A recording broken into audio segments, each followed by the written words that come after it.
Hey, good morning. It's me, Kenny Polcari, and I am your host of the party. And today is Wednesday, August 7th, 2024.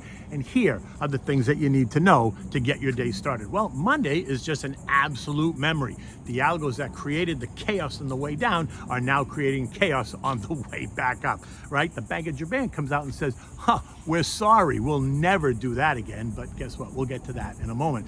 The Fed says no emergency meeting. There's no reason to have one. And to that, I say bravo. And what do we have at dinner tonight? We're having the espresso rub bone-in ribeye. That is delicious and so good and so easy to make. So here's the Wall Street Journal headline this morning. Stocks rebound after market sell-off. Further volatility is expected amid U.S. growth worries and the unwinding of trades. And after the pendulum, I told you, swings too far to the left, it swings right back to the right, albeit at with a little less strength, right? So yes, we saw buyers come in after that $6.5 trillion debacle spurred by a wave of selling of some of the long-term investors, traders, and of course, the algos, all ignited by the carry trade.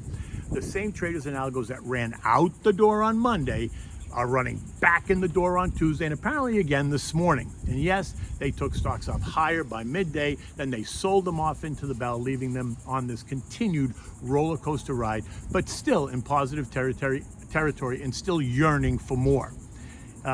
It is a wicked game that we play here, right? But we do play it every day. In any event, the Dow gained 295 points or 0.8. The S&P added 54 points or 1%. The Nasdaq up 167 points or 1%. The Russell was up 25 points or 1.25%. The transports were up 220 points or 1.5%, and the equal weighted S&P up 70 points or just 1%. Every group in the S&P was up, and of course they were, because they were all destroyed over the last 2 days, right? Many kissing their oversold territory according to their relative strength indexes. Now, real estate was a surprise winner yesterday, up 2.2%. Financials up 1.6%, tech up 1.4%, industrials up 1.2%, consumer discretionary communications up 1.1%, utilities up 0.8%, consumer staples and energy both up 0.7%. So overall, it was a good day, right? The contra trades, as you would expect, gave back all, if not most, of what they gained on Monday. The VIX, which gained 45% on Monday, lost 21% on Tuesday. And all this says is that fear is still alive and well. While the VIX is below the highs of Monday, which took us all the way to 65.70, it is still 25% higher than it was on August 1st, which continues to suggest some level of nervousness and angst among different groups in the market.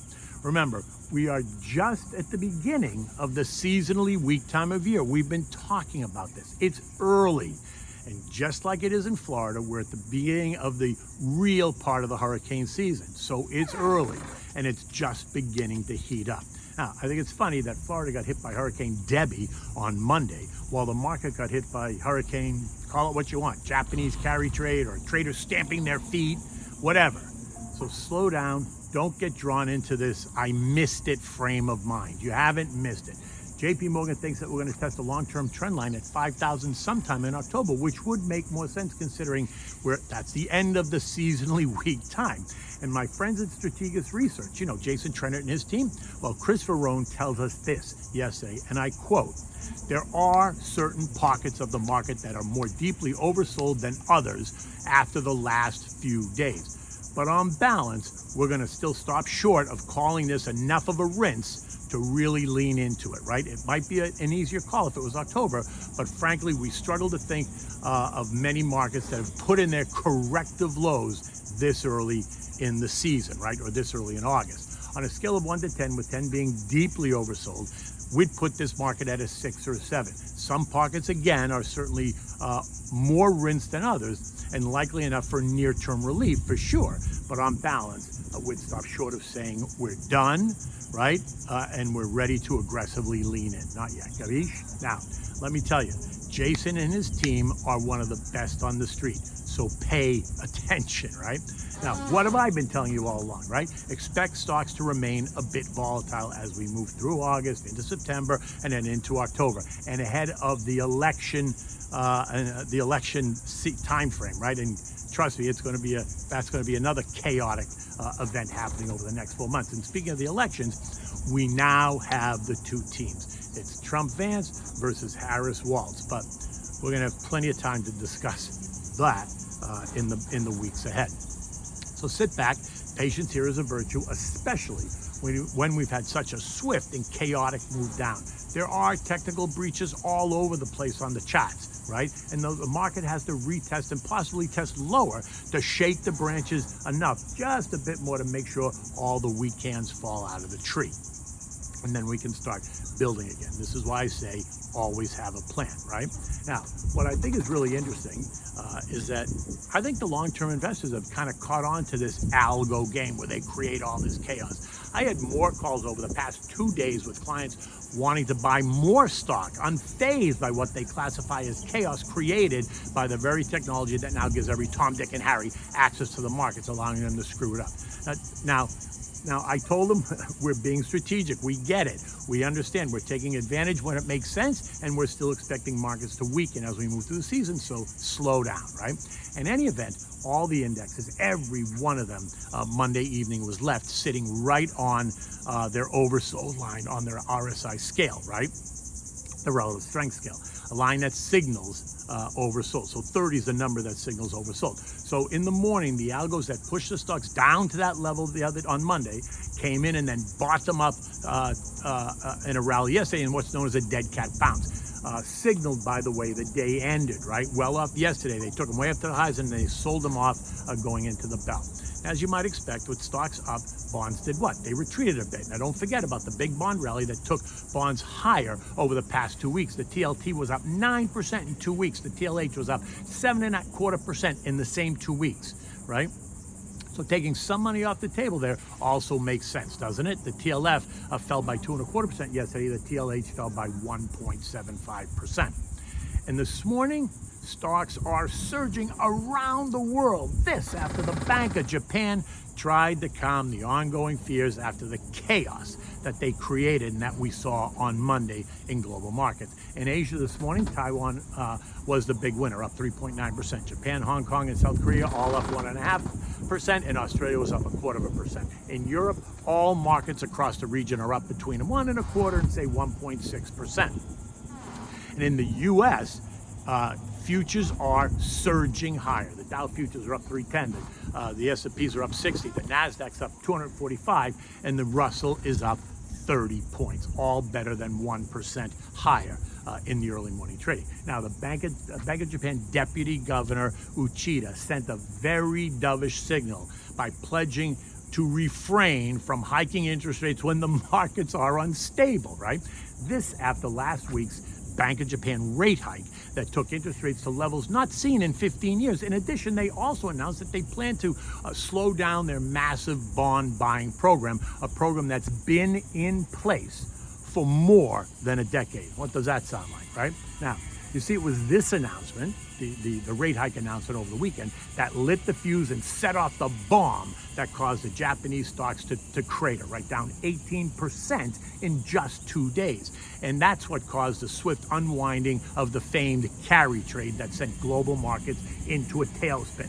In addition, you cannot discount the stretch valuations of tech and the worries about a recession in this country and the perceived error by the Fed.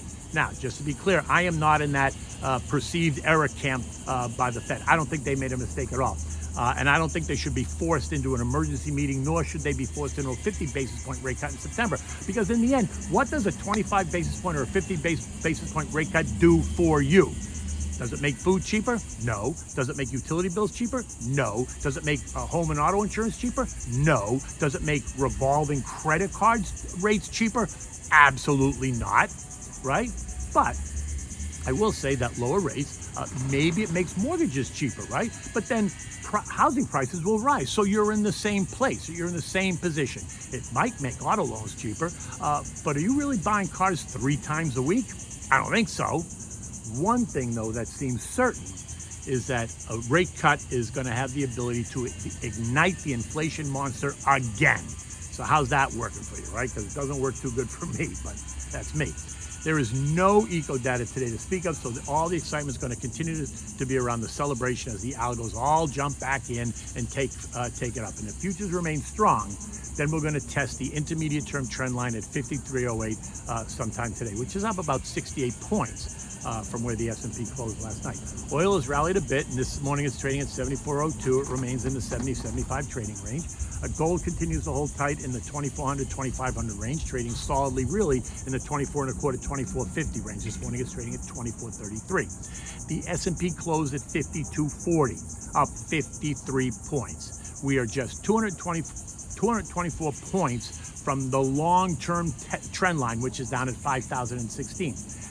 And that's a 4% move down, while we're 6% away from the all-time highs at 56.67. So stay tuned. The chaos isn't over by any stretch. The recent moves are a stark reminder of how quickly it can all change. Yes, corporate balance sheets are strong, but recession risks have risen over the past couple of weeks. Guidance is okay, and earnings appear to be tailing off just a bit. In the end, be confident in your portfolio, make sure you know what you own, and in times like this, if you get nervous, call your advisor and talk to them, right? And if you don't have one, feel free to call me at 212-381-6194. Okay, so that's it on the markets. Let's talk about what we're having for dinner tonight, because this is a great meal. It's espresso rubbed ribeye. So you have to get an espresso coffee rubbed ribeye, right? And so what's really important here is you get a nice bone-in thick ribeye. But let's get to that.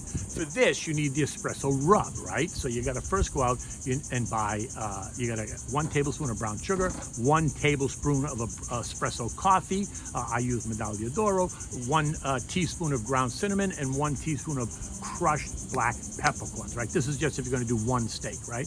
Now, I made a large jar of it, and I just kept it because you can use it on a bunch of things, but it'll stay, so I made a large jar just for future use. So now, you need to take the bone-in ribeye, you need olive oil, you need butter, and you need kosher salt. Now, begin by salting the steaks on both sides and then let them sit at room temperature for at least 30 minutes. If you're going to leave them for longer, if you're going to have them later than it, then put them back in the fridge, but just take them out 20 minutes before you're going to cook them. This way they'll warm up to room temperature. Next, you want to just pat them after they've rested with salted. You want to just pat them dry with a paper towel and then season it with the rub. Now, I massage the rub into the steak on both sides, but that's me. You can just put it on. I like to rub the rub into the steak. Preheat your oven now to 400 degrees. Now, in an oven-proof kind of ribbed frying pan, you want to add a little bit of olive oil and heat it up so it gets really hot. And then you're going to drop the steak in and you're going to let it sear for 2 minutes. You're going to add a dollop of butter. You're going to swish it around the pan until you're done for 2 minutes. Then flip the steak over for another 2 minutes. Add another dollop of butter and repeat the process and let it sear for 2 more minutes. After that, place the pan in the oven and allow it to cook for another 3 minutes at 400 degrees, and turn the oven off and leave the steak in the oven for 5 more minutes. Now, this also depends on how thick your ribeye is, so you have to kind of use some sense here, right? You got a thick one, you have to a little bit longer. You got a thinner one, then this is okay.